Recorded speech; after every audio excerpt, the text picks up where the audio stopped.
नमस्कार। जो लोग हाल ही में रीट लेवल 1 की परीक्षा देकर आए हैं, वो जानते हैं कि इसने पूरे राजस्थान में क्या तूफान मचा दिया है।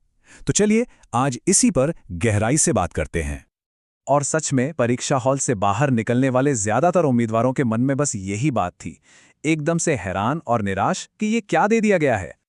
तो सबसे पहले उसी झटके की बात करते हैं जो लगभग हर उम्मीदवार ने महसूस किया है। जरा सोचिए, 64 पेज का पेपर।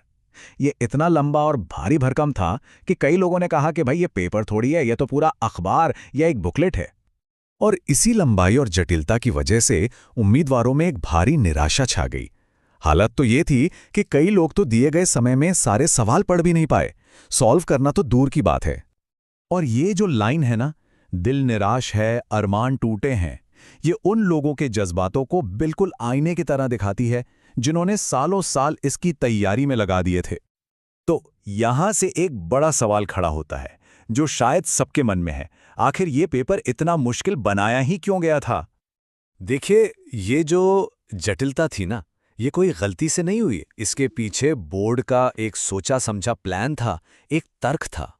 इस बार ना सीधे साधे सवाल नहीं पूछे गए। पेपर में स्टेटमेंट रीजन वाले, मैचिंग वाले और ऐसे कई लेयर्स वाले सवाल भरे पड़े थे। मतलब साफ था, जवाब रट्टा मारकर नहीं, बल्कि कॉन्सेप्ट को अच्छे से समझ कर ही दिया जा सकता था। और आरएसएसबी के चेयरमैन आलोक राज ने इस बात को साफ भी किया।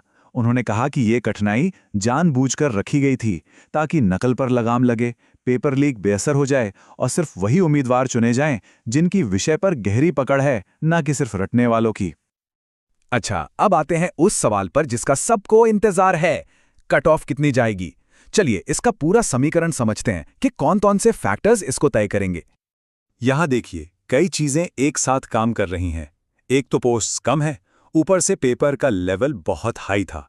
अटेंडेंस भी लगभग 94% थी, जो कि काफी ज्यादा है। और इन सब के ऊपर वो जहरीला सांप यानी नेगेटिव मार्किंग। तो इन सब को मिलाकर कट ऑफ का अंदाजा लगाना सच में बहुत मुश्किल हो जाता है। तो इतने सारे फैक्टर्स को देखते हुए एक्सपर्ट्स आखिर कह क्या रहे हैं? क्या भविष्यवाणी है उनकी? देखिए, सबसे पहले तो एक बात साफ कर लेनी चाहिए, इस पर कोई एक राय नहीं है। अलग अलग एक्सपर्ट्स बिल्कुल अलग अलग बातें कर रहे हैं, जिससे कंफ्यूजन और बढ़ गया है। यहां देखिए, आप खुद इस टेबल में देख सकते हैं, सिर्फ जनरल कैटेगरी के लिए ही इतना बड़ा गैप है। एक तरफ 103 से ज्यादा प्रश्नों की बात हो रही है, तो वहीं दूसरी तरफ एक रिपोर्ट 86 प्लस प्रश्न बता रही है। मतलब जमीन आसमान का फर्क है इन भविष्यवाणियों में। और ये सर्वे काफी दिलचस्प है। 7,000 से ज्यादा उम्मीदवारों के इस सर्वे में सबसे बड़ा ग्रुप यानी 40% लोगों ने माना कि उनके 80 से 90 के बीच में प्रश्न सही हो रहे हैं। हाँ, ये नेगेटिव मार्किंग से पहले की बात है। तो इन सारे विश्लेषणों और अनुमानों के बीच अब आगे क्या होना है? चलिए अब ऑफिशियल जानकारी पर नजर डालते हैं।